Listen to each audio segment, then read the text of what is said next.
dernière conférence du Content Summit. C'est déjà la dernière conférence du Content Summit France. Je n'ai pas vu la journée passer. C'est dingue. Salut Alexis, tu vas bien? Salut Domitil, ça va super à toi? Bah au top. Tu sais ce qu'on dit, le meilleur pour la fin. Oui, écoute, on va essayer de réussir à, tu vois, avec cet adage quand même, c'est compliqué, mais j'espère que J'ai vous avez tous encore un peu d'énergie. Mais oui, on a de l'énergie et puis tu vas nous en donner.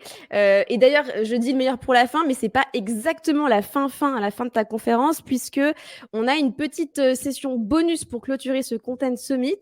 On n'avait pas envie de vous quitter comme ça, donc à 17h20 à la fin de la conférence d'Alexis, il y a Antonin de PlayPlay qui va créer en live une vidéo avec vous en 10 minutes. Il a prévu je crois, de créer une vidéo récap de cette journée. Et en plus, il va vous montrer une toute nouvelle feature en avant-première. Donc voilà, ça va être fun si vous avez le courage d'attendre un petit peu pour l'apéro. Donc je vois dans le compteur qu'il y a encore des personnes qui sont en train de nous rejoindre. Je suis Domiti, responsable marketing de PlayPlay. PlayPlay qui est une plateforme de création de contenu vidéo à destination des équipes marketing et com qui peuvent donc créer leurs vidéos sans aucune compétence technique grâce à PlayPlay. Et du coup, chez PlayPlay, forcément, en tant que plateforme de création vidéo, on croit très fort au pouvoir du contenu. Et le contenu, pas juste pour faire de la lead generation, mais aussi pour positionner sa marque comme un leader d'opinion, créer de la crédibilité, aussi donner une personnalité à sa marque pour créer de la préférence de marque et surtout éduquer un marché et apporter de la valeur avant de chercher à vendre avant tout sa soupe. Et donc tout ça, Alexis, tu vas nous en parler dans ta présentation. J'ai vu tes slides. Il y a plein de conseils qui sont activables et concret. Et puis en plus, tu nous as donné des exemples inspirants de marques qui ont réussi à devenir leur propre média ou en tout cas qui y travaillent. Donc j'espère que ça va tous vous inspirer pour votre création de contenu. Alors Alexis, avant que tu partages tes slides, on peut peut-être dire quelques mots sur toi. Mhm.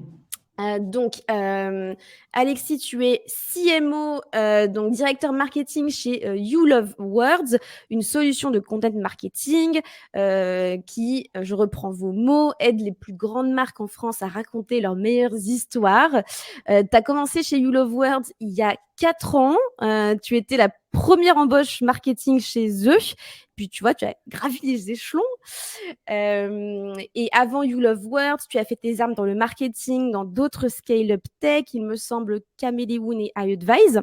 Exactement. Voilà. Et petite anecdote perso, Alexis, je crois que tu es DJ à tes heures perdues. Donc voilà, Alexis est un oiseau de nuit. Et d'ailleurs, je crois que tu vas bientôt mixer pour les Mhm. Parisiens au Grain de Contrôle dans le 12e, le 23 septembre. Donc, Voilà, exactement. N'hésitez pas à venir, soit pour écouter la musique, soit pour parler du coup de stratégie de médias de marque. On pourra continuer les discussions à ce moment-là, mais tout à fait. magnifique, c'est 2 en 1. Bon, bah super. Bah, Alexis, on va partager tes slides et puis je te laisse nous parler du coup de tout ça. Super. Nickel, merci Dimitri. Avant de commencer, j'aimerais qu'on prenne juste quelques secondes pour applaudir, en tout cas virtuellement, toute l'équipe de PlayPlay quand même pour l'organisation de ce super event. Effectivement, je suis la dernière session, il y en a une autre après. Merci Mais Alexis. voilà, en tant que dernier speaker, je voulais voilà, qu'on les applaudisse tous virtuellement, ou en tout cas derrière son écran, parce qu'ils ont fait un taf quand même assez monstrueux. Je pense que vous avez tous passé une journée de dingue, autant l'équipe de PlayPlay que tous ceux qui étaient derrière leurs écrans. Donc voilà, un grand bravo à vous en tout cas, avant de commencer. Merci. Je t'en prie. Donc effectivement, on va parler du coup de médias de marque. J'ai voulu faire une présentation qui était assez concrète et synthétique et vous partager surtout des conseils plus que des grands principes. Donc je vais essayer d'aller vraiment dans le concret. N'hésitez pas à poser toutes vos questions dans l'onglet dédié, plus dans l'onglet questions que dans le chat, sinon ça va se perdre. Mais voilà, on a un temps après ma présentation pour que j'y réponde, donc n'hésitez pas à poser toutes vos questions. Alors, je passe très rapidement, effectivement, cette slide de présentation, puisque Dimitri l'a très bien fait. Effectivement, je suis directeur marketing le jour et DJ la nuit. Voilà, vous pouvez aller écouter aussi ce que je fais si vous aimez toutes les musiques un peu groovy. Voilà, pour l'apéritif, justement, juste après le Content Summit, ça pourrait être sympa. Alors, je vais rentrer du coup très vite dans le concret par quelques chiffres qui vont nous permettre de poser un constat. C'est parler vraiment de temps d'attention et de temps de cerveau disponible. Vous connaissez un peu cette phrase, mais 8, c'est le nombre de secondes d'attention qu'on a en moyenne aujourd'hui. Donc, vous voyez, c'est quand même très peu. La prochaine slide, c'est pareil, c'est un chiffre qui est assez énorme. C'est 180, c'est le nombre de mètres qu'on scrolle chaque jour sur nos différents feeds, réseaux sociaux et autres. Mais pour les footeux dans la salle, c'est quand même l'équivalent de 2 terrains de foot. Donc à scroller avec son doigt, donc c'est quand même énorme. Autre chiffre intéressant, c'est le nombre de millisecondes pour analyser une image, 13 millisecondes, donc c'est très peu, ça va très vite. Encore une fois, là, on est vraiment dans cette logique de réussir à capter l'attention de ces audiences.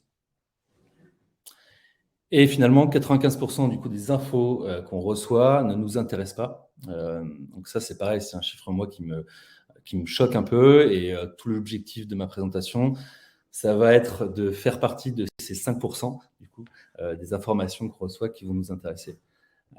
Malgré tout ça, donc il y a aussi un peu ce sentiment d'infobésité avec toujours plus de contenus qui sont publiés tous les jours. Donc c'est 3 millions d'articles qui sont publiés chaque jour. C'est 420 millions de tweets. C'est 30 millions de posts sur Instagram. Et c'est 4 milliards de vidéos qui sont consommées sur YouTube. Donc, je pense que c'est assez vertigineux pour tout le monde et ça peut faire un peu peur. Mais tout l'objectif de ma présentation, ça va être de vous montrer que malgré tout ça, en moyenne, on passe tous chaque jour à peu près 4 heures sur Internet. Donc, tout l'objectif, ça va être justement réussir à capter une partie de l'attention de vos consommateurs ou de vos audiences sur ces 4 heures-là. Alors, avant de rentrer dans le vif du sujet, je voulais prendre un petit instant pour vous expliquer quels sont les objectifs dans le cadre du lancement d'un média de marque. Donc, je vais aller assez vite parce qu'on aurait pu passer beaucoup plus de temps. Il y a plus que 3 objectifs. On pourrait en lister des dizaines. Mais pour moi, les objectifs principaux et ceux qui sont les plus importants, c'est ceux-ci. Le premier, c'est vraiment incarner une expertise. Le deuxième, c'est vraiment renforcer sa notoriété, sa visibilité, sa présence. Et le dernier, qui est aussi super important, c'est vraiment de réussir à humaniser sa marque au travers de son média. Je vais rentrer de toute façon dans le détail de chacun de ces objectifs dans mes slides conseils après. Mais voilà, pour moi, ça, c'est vraiment les 3 grands objectifs dans le cadre du lancement d'un média. Et alors, du coup, qu'est-ce qu'un média de marque? Puisque j'ai commencé à vous partager une petite dizaine de slides, mais je ne vous ai pas expliqué ce que c'est. Et notamment aussi en opposition à un blog ou à un site vitrine. On peut parfois faire la comparaison avec le blog et le site vitrine, mais ce n'est pas vraiment la même chose. Pour moi, un média de marque, c'est l'aboutissement du content marketing. Je pense que vous avez été toute la journée biberonné au content, donc maintenant vous devez bien comprendre ce que c'est. Et je pense que moi, le média, c'est vraiment un peu le boss final, quoi. C'est l'étape finale. C'est ce qui permet un peu de mettre en forme et en lumière toute la stratégie de contenu qu'on peut mettre en place. Donc, je reviendrai après dans le détail aussi sur cette partie-là. Je pense également que c'est une organisation en Content Factory. Je pense que le sujet a été abordé dans la journée, mais pour rappel, une Content Factory, c'est quoi? C'est une organisation qui permet de produire une forte volumétrie tout en maintenant un haut niveau de qualité et aussi, surtout, une régularité qui ne change pas, quoi. L'idée, c'est vraiment de publier du contenu régulièrement, fréquemment, comme un média, finalement, peut le faire très bien. Et le dernier point, bien sûr, c'est du coup une approche journalistique du contenu. C'est là où on se diffère un peu du content marketing, on se différencie. C'est que le content marketing, on est plutôt là pour vendre finalement. L'objectif final, ça peut être un call to action, ça peut être de renvoyer vers vos offres ou vos services. Sur un média de marque, on est moins dans cette approche-là. On a un vrai objectif d'informer son audience, de leur apporter des connaissances, du savoir, de les divertir, etc. Donc voilà, c'est encore un peu différent. Et on en reparlera après, mais c'est aussi un effacement de la marque, puisque dans le cadre d'un média, la marque vraiment s'efface et va mettre en avant plutôt sa stratégie, sa ligne d'édito, plus que ses produits ou ses services. Voilà, j'espère que cette petite introduction était claire. En tout cas, si vous avez des questions, encore une fois, n'hésitez pas à les poser dans la zone dédiée. Alors, on va rentrer dans le vif du sujet, du coup, comment lancer un média de marque. Alors, pareil, encore une fois, j'aurais pu faire une présentation. À la base, j'avais prévu de faire 10 conseils. Je me suis rendu compte que c'était beaucoup trop. Donc, on a réduit tout ça. On a 5 conseils assez concrets. Après, on pourra revenir plus en détail, si vous le voulez, sur d'autres conseils. Mais moi, mon premier conseil, celui que je vous partage, c'est connaître votre public. Je pense que c'est l'un des éléments les plus importants, voire le plus important avant de lancer un média de marque. C'est vraiment de bien connaître son public, bien connaître son audience. Il faut savoir à qui est-ce qu'on s'adresse, sinon on part dans tous les sens. Donc, quelques petits conseils que je peux vous partager. Le premier, c'est vraiment d'interviewer vos clients, de leur parler. Je pense que c'est vraiment eux qui savent mieux que vous-même ce qui les intéresse. Donc, prenez le temps du coup de les interviewer. Prenez le temps de passer un moment avec eux, que ce soit en physique ou au téléphone, en visio. On est tous maintenant bien habitués des visios. À ce niveau-là, d'ailleurs, moi, je vous invite à enregistrer ces interviews, que ce soit d'ailleurs en physique ou en visio. Comme ça vous permettra d'être vraiment très focus sur ce que vont vous répondre en fait vos clients, plutôt que de prendre des notes et de ne pas être très concentré. Donc, créer un guide d'entretien vraiment hyper exhaustif. Pensez à toutes les questions qui vont vous servir pour la suite. Je vais y revenir après dans le détail, mais que ce soit leurs habitudes de consommation, les sujets, les problématiques, etc. C'est important vraiment de bien lister tout ça. Et surtout, faites attention. Donc, j'ai mis un petit red flag, mais il y a certaines questions. Il y a notamment les questions fermées, vous le savez, qui peuvent qui ne permettent pas en fait à votre client de détailler sa pensée. Mais je pense aussi surtout aux questions doubles. Une question double, je prends un exemple. Vous allez dîner au restaurant, et à la fin, on vous demande comment ça s'est passé, est-ce que le service vous a plu, la qualité des plats, etc. Ça, c'est des questions doubles ou même plus ou triples. En fait, si vous faites ça, vous perdez un peu la capacité de votre client de se concentrer et de répondre précisément à votre question. Donc, faites des questions simples, uniques.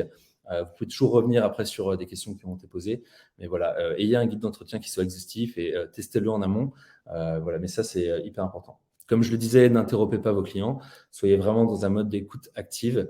Donc, ne prenez pas trop de notes. Écoutez ce que vous répond votre client pendant l'entretien. Et puis, réagissez, mais a posteriori, une fois qu'il a fini de parler. Et enfin, quand vous aurez justement enregistré ces sessions-là, vous allez pouvoir, a posteriori, réécouter tout ça et analyser ces entretiens et compiler du coup ces réponses. Et ça va vous permettre en fait de lister des premières caractéristiques communes, des éléments qui vont se détacher en fait des différents entretiens que vous avez pu mener. Et vous allez pouvoir commencer justement à avoir un aperçu de votre audience qui va être un peu plus précis, quoi. Deuxième point, c'est vraiment d'analyser vos données, que ce soit sur Google Analytics, HubSpot ou tous les autres outils que vous utilisez. L'idée, c'est vraiment de récupérer des données sociodémographiques, mais aussi comportementales, pour commencer en fait à créer un peu vos personas, mais j'y reviendrai après. Donc, collectez vos données sur une longue période, minimum 12 mois, ça c'est mon conseil. Ça vous permet à la fois d'abaisser un peu la saisonnalité qui peut exister sur certains business. Donc, vraiment essayer d'avoir un ensemble de données qui soit assez large. Ça va vous permettre du coup d'identifier en priorité des bassins d'audience et après, comme je le disais, de relever du coup ces caractéristiques communes chez vos audiences et de commencer à dresser un peu votre portrait robot. Le dernier point, du coup, c'est un peu la suite logique, mais c'est de définir vos personas. Je pense que s'il y a des marketeurs dans la salle, il devrait y en avoir beaucoup, vous savez ce que c'est. C'est vraiment le portrait robot de votre cible. Et en B2B, on parle plus d'ICP, de comptes cibles qui vont vous intéresser. Mais commencez à effectivement dresser un peu ce portrait robot. Listez les problématiques principales du coup de vos clients. Identifiez comment vous allez répondre à ces problématiques. Là, l'idée, dans le cadre d'un média, ce n'est pas du coup de lister les différentes fonctionnalités de votre plateforme, vos solutions ou vos offres, mais c'est plutôt quels bénéfices est-ce que vous allez apporter à votre client. Quels sont les avantages de faire du content marketing, de l'inbound marketing ou de la vidéo ou autre. Okay. Et une fois que vous avez fait ça, vous allez pouvoir du coup adapter votre média en ajustant votre proposition de valeur et avoir cette fameuse proposition de valeur unique qui fera que du coup, vous allez avoir un média qui va vraiment parler à votre audience.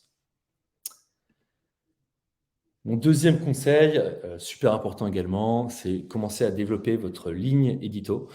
Alors là, une ligne édito, c'est quoi ? C'est vraiment en fait dresser la liste de vos territoires d'expression. Ce sur quoi vous allez être en mesure du coup de vous exprimer auprès de vos audiences. Et donc, dans le détail, qu'est-ce que ça veut dire ? Ça veut dire qu'il va falloir commencer à identifier les catégories et les thèmes sur lesquels vous allez prendre la parole. Et donc, comme je le disais, il faut aussi se poser la question de est-ce que je suis légitime et pertinent pour prendre la parole sur ces sujets-là. L'idée, là, je l'ai noté, c'est vraiment d'être en cohérence avec, bon, bien sûr, le positionnement de son entreprise, mais aussi avec sa stratégie.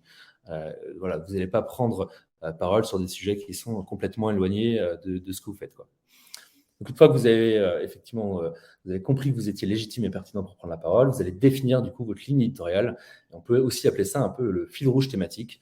Et si je reprends mon exemple, You Love Words, c'est le content marketing, HubSpot, c'est les noms de marketing, PlayPlay, c'est la vidéo. C'est vraiment votre sujet master sur lequel vous allez après continuer à produire du contenu, quoi.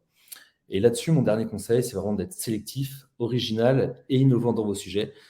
Vous ne voulez pas faire la même chose que vos concurrents, vous voulez justement essayer de vous différencier, d'avoir une proposition de valeur qui soit unique, qui soit originale, et ça, c'est hyper important.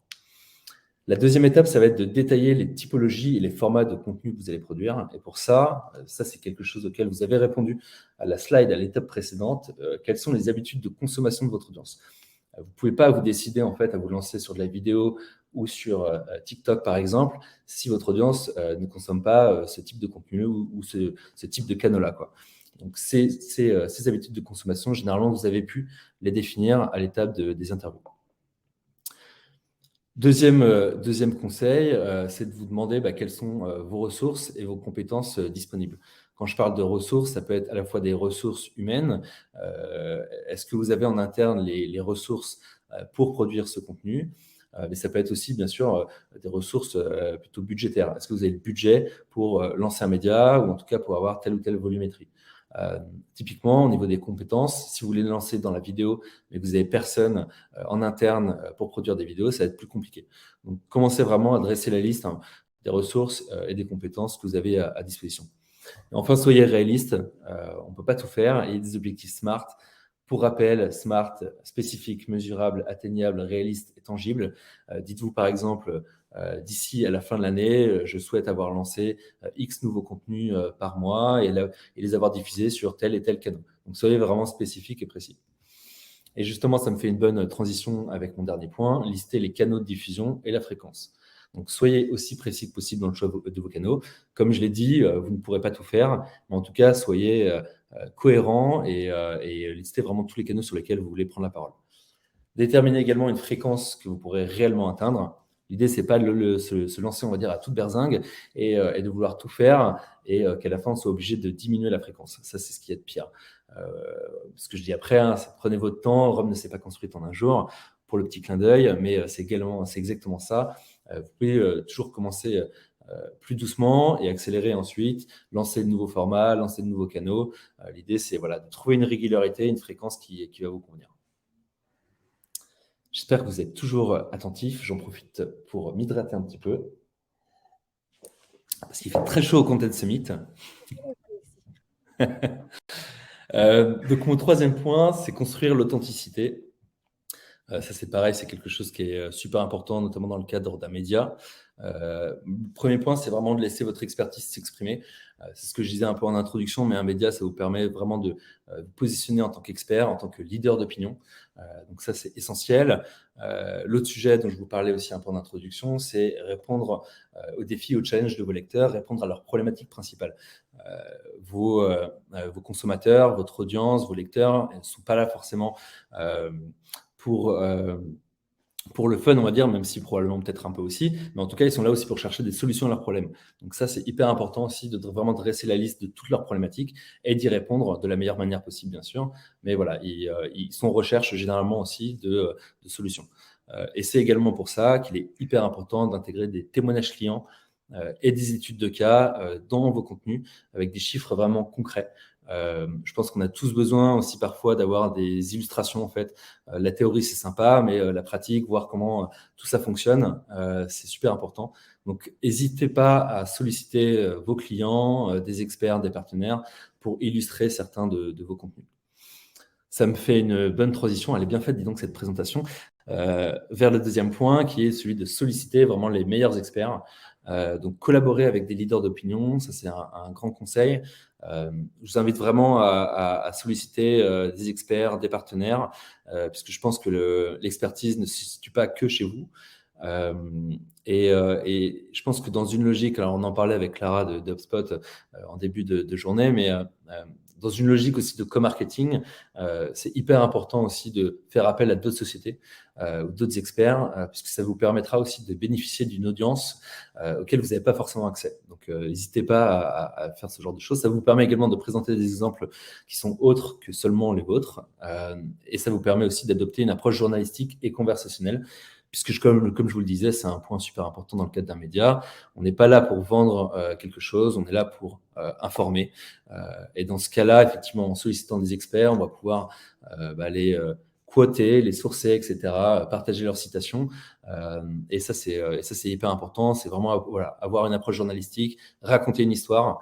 C'est super important pour construire cette fameuse authenticité-là. Et le dernier point, c'est de partager du coup vraiment ce que vous avez appris. Pour être authentique, racontez vos erreurs, créez la confiance, partagez les coulisses, vos propres exemples, soyez le plus authentique et le plus honnête possible. Et ça, c'est ce qui va vraiment permettre d'humaniser aussi votre marque auprès de vos lecteurs. Et ils vous verront pas comme juste une marque, effectivement, mais comme quelqu'un derrière ce média. Et ça, c'est ce qu'il y a finalement de plus important, et notamment pour créer de l'attachement et de l'émotion. Alors, avant-dernier point, privilégier la qualité. Et là, je reviendrai jamais assez là-dessus, puisque c'est ce qu'il y a de plus important, je pense. Pour moi, privilégier la qualité, c'est quoi? C'est peut-être simple, enfin, c'est peut-être évident à dire, mais c'est créer toujours de bons contenus. Qu'est-ce qu'un bon contenu? On va le définir. C'est un contenu qui donne un sentiment d'autonomie à vos lecteurs. Quand ils arrivent sur votre média, ils vont apprendre quelque chose, ils vont s'instruire. C'est ce que je dis juste après, hein, ils se sentent instruits par quelque chose de nouveau. On crée de l'émotion. Ils peuvent aussi repartir avec une feuille de route claire. Ça, c'est notamment l'illustration aussi de faire témoigner ses clients avec des études de cas concrètes. Quand on a justement une feuille de route claire, on se sent à la fois autonome et instruit, etc. Donc, c'est ça pour moi un bon contenu. La qualité, ça va passer également par un écosystème de contenu. Un média, c'est aussi ça. Qu'est-ce que ça veut dire qu'un écosystème de contenu? Un écosystème de contenu, c'est penser aussi à la prochaine question de vos lecteurs. Alors, qu'est-ce que ça veut dire que de penser à la prochaine question de vos lecteurs? Je prends un exemple assez simple. Demain, vous voulez créer un contenu sur ce qu'est le SEO. Super. Et bien après ça, je pense que l'étape un peu suivante, ça va être comment faire du SEO. Comment est-ce que je peux intégrer une stratégie SEO dans ma stratégie marketing? C'est vraiment essayer de penser à la prochaine question, la prochaine question, la prochaine question. Ça, c'est ce qui va vous permettre, c'est ce que je dis un peu à la fin, de garder vos lecteurs engagés sur le long terme. Plutôt que de venir sur du one-shot, ils vont revenir et revenir et revenir pour apprendre avec vous. Voilà. Et donc, le dernier point, c'est aussi relier tous vos contenus ensemble. Ça, c'est vraiment une caractéristique d'un média. Si vous allez créer des dossiers thématiques, des articles, des chapitres, etc., des interviews qui vont être reliées à certains articles, faites l'inventaire à la fois de ce que vous avez déjà, mais aussi de ce que vous allez devoir produire pour lancer votre propre média. Et le dernier point, c'est de créer votre voix de marque. Ça, c'est pareil, c'est super important. Il faut que vous réussissiez à créer un tone of voice qui va notamment justement créer ce fameux attachement auprès de votre marque et de votre média. Pour ça, quelques conseils. Moi, je vous conseille de créer des principes super concrets et utiles plutôt que des idées générales. Alors, on parle souvent de guidelines, mais parfois, c'est un peu flou. On peut dire, je veux être une marque fun, dynamique, jeune, etc. Mais ça veut rien dire. Posez plutôt des bases vraiment très concrètes. Typiquement, je veux un langage assez familier, je veux utiliser des emojis, des choses un peu comme ça, je veux parler à la première personne, etc. Là, au moins, vous avez des principes concrets et c'est ce qui vraiment va créer votre voix de marque. Également, prenez le temps de relever les tendances aussi qui vont ressortir de vos écrits, qu'ils soient bons ou mauvais. Au fur et à mesure, en fait, vous allez voir qu'il y a des choses qui fonctionnent plus que d'autres. C'est le moment justement de les relever. Et après, ça vous permettra de mettre à jour un peu vos guidelines, vos principes et de faire encore mieux, quoi. Mon dernier point, c'est ça, hein, c'est aussi d'optimiser vos guidelines avec des exemples réels, des exemples concrets, notamment justement, comme je l'ai dit, grâce aux experts et grâce à vos clients, études de cas. Dernier conseil, j'en profite pour m'hydrater encore une fois, puisqu'on n'a pas fini, c'est de tester, analyser et recommencer. Voilà, une fois que vous avez fait tout ça, vous avez fait le plus gros, mais ce qui est important après, c'est de ne pas avoir peur du coup du changement. C'est de tester différents canaux, à la fois de diffusion, de production, tester de différents formats, ne pas forcément penser qu'il n'y a que le digital, que les réseaux sociaux. Pourquoi pas se lancer aussi en offline, en physique. Vous pouvez très bien créer un événement aussi qui va supporter un peu votre média. Voilà, il y a plein de choses à faire. Donc, testez, faites de l'A/B testing. Optimisez aussi vos objectifs, analysez du coup vos résultats, définissez bien vos KPI en amont, les indicateurs de succès que vous allez suivre, et comme ça vous allez pouvoir tester de nouvelles choses, les analyser, recommencer. Voilà, ça c'était mon dernier conseil. Et je crois que juste après, du coup, si je ne m'abuse, on va passer, voilà, ce slide avait sauté, mais voilà, à la formule magique. Si je peux résumer un peu mes différents conseils, c'est un peu cette équation-là. C'est effacement de la marque, plus ligne édito forte et cohérente, plus approche journalistique, égale média de marque avec une vraie proposition de valeur. Si vous deviez screenshotter avec une seule slide, c'est peut-être celle-ci, puisque pour moi, elle résume vraiment les différents ingrédients qui feront que votre média performera demain. Voilà, j'espère que ces conseils étaient suffisamment concrets. Et je voulais prendre un exemple qui était, je trouve, très parlant, sur lequel on a travaillé chez Yellow Words, qui s'appelle, donc c'est un média qui s'appelle L'Avenir a du bon, qui a été lancé par Le Bon Coin en avril de cette année. Pour la petite histoire, il a été lancé dans le cadre, pendant les élections présidentielles, au moment du premier tour. Et l'objectif, en fait, aussi du Bon Coin, c'était de préempter tous les sujets liés à l'éco-responsabilité. Chez Le Bon Coin, ils ont des prises de position assez fortes. Je pense que vous le savez, c'est un site que vous connaissez tous, à mon avis. Et ils sont forcément très engagés dans l'économie circulaire, etc. Et donc, ils ont sorti, grâce à ce média-là, 12 propositions pour l'économie circulaire. Et donc, ça leur a permis, en fait, notamment de faire un peu de buzz et de bruit autour du lancement de leur média. Mais voilà, ça a posé, en fait, vraiment les fondations de ce que va être leur média. Donc, très simplement, j'ai repris, en fait, les différentes lignes de mon équation pour vous montrer très concrètement et assez rapidement. Je vous invite à aller consulter aussi leur site, puisque déjà c'est hyper cool parce que les sujets sont hyper intéressants, mais aussi parce que je trouve que c'est l'un des meilleurs exemples qu'on peut trouver. Là, vous le voyez, l'effacement de la marque, il est très visible. Déjà, le site s'appelle L'Avenir a du bon et pas Le Bon Coin. Vous le voyez peut-être pas, mais juste en dessous de L'Avenir a du bon, il y a un petit sous-titre qui est marqué par Le Bon Coin. Donc, c'est quand même discret. L'URL du site, c'est l'aveniraduBon.com, si je ne m'abuse. Donc voilà, donc la marque, elle est vraiment effacée. Si vous scrollez, bien sûr, tout en bas dans le footer, vous allez retrouver leur logo, mais bien sûr parce que ça reste quand même un média brandé. Mais voilà, on se rend compte que même en termes de design, de charte graphique, on ne retrouve pas l'iconique couleur orange du Bon Coin. Donc ils ont vraiment pris le parti de s'effacer derrière ce média-là, quoi. Ça, je trouvais intéressant de vous le partager parce que c'est très concret. Deuxième point, c'est du coup la ligne éditoriale forte et cohérente. Je pense que là, il n'y a pas plus clair que celle-ci.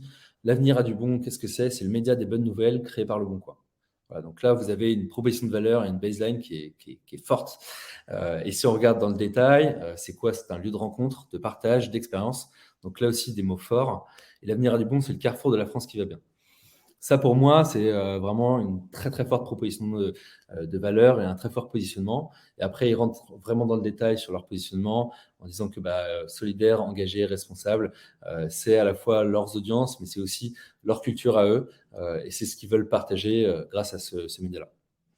Et donc, ça, c'est hyper cohérent, finalement, avec leur stratégie édito, quoi. Et le dernier point, c'est l'approche journalistique. Là, vous le voyez aussi, je pense, très clairement, notamment en header, on voit en fait ces trois grandes catégories qui sont leurs trois grandes thématiques, leurs trois grands sujets. C'est lifestyle, culture et loisirs et économie. Voilà, ils ne s'étalent pas. Vous voyez, ils ont trois thématiques principales.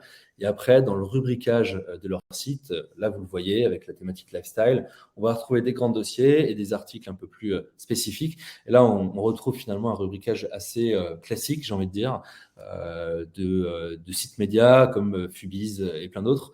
Mais voilà, c'est vraiment ça aussi, avoir une approche journalistique. Si vous rentrez dans le détail des articles, finalement, c'est des articles assez journalistiques aussi, avec un ton de voix qui l'est également. Voilà, je crois que c'était ma dernière slide, si je ne m'abuse. À vous maintenant de vous lancer, de lancer votre média. J'espère voir fleurir plein de médias à l'issue de ce Content Summit. Ne partez pas, j'espère qu'il nous reste, je crois que je suis pile dans les temps, c'est magnifique. Je crois qu'il nous reste quelques minutes du coup pour les questions. Et après, du coup, il y aura la présentation de PlayPlay pour conclure.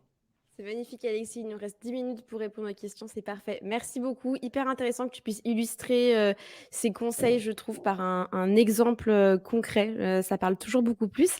Je pense que tu as déjà pas mal répondu à la première question de Marion, donc qui parlait des angles éditoriaux. Peut-être qu'on peut passer à la question de Baugère, qui pose en plus une question qui m'est assez chère. Et Baugère nous dit aujourd'hui, la plupart des médias ont leur communauté. Et du coup, est-ce que dans la veine des médias, les marques, alors des marques qui ne sont vraiment pas des médias, hein, doivent aussi lancer leur communauté? Alors le Bon Coin, c'est un peu particulier parce que le Bon Coin, leur produit quelque part, c'est une communauté. Mais peut-être que tu pourrais me donner un exemple d'une marque qui à la base n'est pas du tout un média ni une communauté. Est-ce que ça fonctionne? C'est vrai qu'aux États-Unis, tout le monde parle un petit peu du community marketing. Apparemment, c'est le next big thing, mais en même temps, ça demande quand même énormément de travail de lancer une communauté. Qu'est-ce que tu en penses? Tu as des exemples? Ouais, effectivement, c'est un sujet très compliqué et qui est très lié à toute cette problématique média. Mais bien sûr, c'est, je pense, beaucoup plus facile de lancer un média quand on a déjà une communauté. Et je pense aussi que la communauté vient après. Je Après. pense pas voilà, je pense pas qu'il faille forcément se lancer un peu sur les deux sujets. Je prends l'exemple de You Love Awards, mais nous, on se dirige vers cette stratégie média de plus en plus. Vous le verrez si vous nous suivez, mais l'année prochaine, on va vraiment renforcer ça. Et en parallèle, on va aussi lancer cette communauté. Mais voilà, c'est vrai que nous, on a du coup 10 ans d'expérience dans notre métier, on a déjà des clients, on a déjà des gens qui nous suivent. Donc, c'est sûr que c'est beaucoup plus facile quand on a déjà une communauté. Mais voilà, je pense qu'il ne faut pas forcément tout mélanger. Je pense qu'il faut d'abord se focus sur le contenu, sur la valeur qu'on apporte. Et je pense que la communauté, on va dire, elle va venir forcément après, elle va se créer petit à petit, quoi. Oui, puis j'imagine que c'est plus facile d'animer ta communauté quand tu as le contenu derrière qui suit Mm. que l'inverse. Ouais. Oui, tout à fait. Comme je te l'ai dit, je pense que pour moi, ce qui est le plus important, c'est la valeur que vous allez apporter à vos lecteurs ou à votre audience. Et c'est principalement grâce à du contenu qu'on apporte de la valeur. La communauté, je pense que ça vient tout seul, ou en tout cas, ça vient après, quoi. Ouais. Il y a Monty qui nous demande pourquoi ne pas faire tout simplement un blog intégré au site. C'est quoi la différence justement entre tout ce que tu nous racontes, cette stratégie de média, et le fait de lancer un blog? Alors, c'est très très bien de lancer un blog, mais effectivement, si vous lancez un blog, vous n'allez pas avoir, enfin, vos lecteurs ne vont pas avoir la même perception que celle qu'ils vont avoir s'ils sont sur un média dans lequel, du coup, vous vous effacez. Et aussi, c'est pas la même chose en termes de stratégie édito, hein. Comme je l'ai précisé, sur un blog, on va vraiment être dans des objectifs marketing, business, de génération de leads, de SEO. conversion, exactement, SEO aussi. Un média, c'est un média. Vous êtes là pour informer, vous êtes là pour divertir, engager, mais on n'est pas du tout en avant ses produits. Alors, vous pouvez, en fait, un média, ça peut être, on va dire, un blog. Enfin, je veux dire, ça c'est des questions plus ou moins techniques. Mais moi, ce que je recommande, effectivement, c'est si vous voulez vous mettre un peu en retrait et promouvoir, on va dire, votre expertise sans que vous soyez trop brandé, moi, bah, lancez ce média-là sous une autre marque. Ça permet aussi d'acquérir une audience qui n'est pas forcément intéressée par votre marque, et ça, c'est pas très grave, hein. Vous allez aussi pouvoir répondre à plein d'autres gens, et ça, c'est cool aussi. Moi, je trouve que voilà, ce qui est important, c'est d'apporter de l'information, de la connaissance, de la valeur. Et voilà. Mm. Et d'ailleurs, tu parlais à un moment de l'offline. Tu disais le média, c'est pas forcément que le digital, c'est pas forcément que les réseaux sociaux. Vous, chez You Love Words, vous avez organisé la Content Week, qui est un événement physique pour le coup. Je crois que c'était début 2022. Ça fait partie, du coup, ça, pour toi, de la stratégie média, de lancer des événements, de créer des interactions dans le vrai monde. Ouais, ouais, complètement, complètement. Je pense qu'on le voit aussi quand même de plus en plus avec certains médias qui organisent plein d'événements. Bon, je vais prendre des exemples assez classiques, mais je pense à Stratégie. Ils ont beaucoup, beaucoup d'événements. Ça reste un Ouais. média. Bon, après, ils font plein d'autres choses. Mais même Ouzbek Erika, enfin bon, il y a plein d'autres exemples. Bon, là, je parle de médias vraiment très précis, mais effectivement, chez You Lovers, on a lancé en mai dernier la Content Week. Pour le coup, effectivement, c'était un événement physique. Et en fait, ça suivait assez logiquement tout le travail qu'on avait pu faire en fin d'année 2021, qui était de lister, en fait, si tu veux, les tendances contenues pour 2022. Du coup, en ayant fait ce travail-là, tu vois, cette étude, cette recherche, cette enquête-là, on s'est dit qu'on allait amplifier finalement tout ce travail-là grâce à un événement, quoi. Et c'est là où justement, je trouve qu'il y a des vrais ponts qui se créent. C'est qu'on a pu solliciter des experts qu'on n'avait pas pu forcément solliciter sur ce contenu-là. Et on a pu, tu vois, donner beaucoup plus d'ampleur aussi à ce contenu. Donc en fait, finalement, tout est vraiment lié. Ce qui est intéressant aussi, c'est que pendant cet événement, on a tout filmé, tout enregistré en audio, en vidéo, etc. Et oui, Et on en a fait beaucoup, beaucoup, beaucoup, beaucoup de contenu. Des repurposing. Exactement, le fameux recyclage ou la content cascade, comme j'aime à l'appeler. C'est quand tu as un contenu master, après, tu peux vraiment le découper en plein de contenus différents. En fin de journée, à chaque fois, on sortait une newsletter récap des moments forts de la journée, de ce qui s'était dit. Donc là, encore, on fait vivre un peu l'événement. Après, on en a fait des articles récap avec tous les podcasts en écoute, etc. Et ça, tu vois, pour moi, c'est ça qui fait que tu as un mix marketing complet et que ton média, voilà, il se diffuse aussi sur plein d'autres formats différents. Alors, si les personnes qui nous écoutent ont envie de lancer leur propre événement, qu'est-ce que tu nous conseilles? Un événement, c'est quoi? C'est forcément une succession de conférences avec des experts. Alors, c'est bien, mais qu'est-ce que ça pourrait être d'autre? Tu as des idées un petit peu à nous donner? Tu as pu assister, toi, à des événements qui, tu t'es dit, ah ouais, vraiment, là, il y a un format qui est intéressant, qui est différent. Ouais, alors moi, je déjeunais avec un ancien collaborateur ce midi qui travaille chez Slick, qui est une agence qui produit du contenu sur TikTok. Et eux, ils ont créé justement un événement, vous l'avez peut-être vu, c'était donc lundi, c'était les For You Awards. Et ça, du coup, pour le coup, je trouve que c'est hyper, hyper smart, hyper intéressant. Ils ont remis finalement des prix à des influenceurs qui sont l'une de leurs cibles. Et ils ont créé un événement, je pense, qui a rarement été fait. Ils étaient au théâtre du Châtelet, etc. Ils ont réuni 2000 personnes. Ça, je trouve que c'est différenciant. Ça permet d'engager cette fameuse communauté dont on se parlait, tu vois, d'avoir un événement physique comme ça avec autant d'ampleur, avoir des médias qui sont présents, tout ça. Après, je pense qu'il n'y a pas de, justement, pour moi, d'événements un peu type. Je Ouais. pense qu'il faut créer les événements qui ont du sens par rapport à votre audience. Chez Yellow Awards, on avait organisé cette Content to Club, mais on a organisé aussi pas mal d'autres choses qui sont assez pertinentes pour nos audiences. Tu vois, notamment un événement qui s'est super bien passé. C'est un content diner, si tu veux. On a reçu vraiment nos clients chez nous dans une atmosphère un peu feutrée, avec une belle table, voilà, de la belle vaisselle, etc. Tu vois, on avait un chef, un œnologue, etc. Et tu vois, en réunissant ces gens ensemble, on a créé un peu un casting. Tu vois, l'idée c'était d'avoir vraiment des gens qui puissent se parler entre eux. Mm. Et en fait, c'était un super moment, tu vois. On n'était pas du tout, du coup, sur quelque chose de commercial, tu vois, où Ouais. l'idée c'était vraiment de se rencontrer et de partager un beau moment tous ensemble, tu vois. Et ça, je pense que c'est important. Et du coup, après, je pense que mon dernier conseil là-dessus, c'est vraiment d'être super organisé, de se préparer à fond en amont. Je pense que Domitil, toi là-dessus, tu es au clair avec le Content Summit. Ça a été bien, bien organisé. Mais je pense que c'est le meilleur conseil qu'on peut partager. C'est franchement, il faut s'organiser à fond et tout prévoir, quoi. Voilà. Carrément. Bon, du coup, vous avez des idées pour créer votre propre événement et alimenter votre stratégie média. Bon, super. Écoute, Alexis, on arrive à la fin de cette session. Merci beaucoup pour ta présentation et ton énergie en cette fin de journée avant l'heure de l'apéro. Pour ceux qui ont encore de l'énergie, de la curiosité, il y a Antonin qui va nous présenter, nous montrer comment réaliser une vidéo avec PlayPlay en 10 minutes en live. Ça va être assez fun. Les aléas du direct aussi. Mais en général, c'est un format qui marche assez bien. Donc, restez avec nous. Alexis, tu restes avec nous pour les 10 prochaines minutes? Complètement, complètement. Merci, Domitil.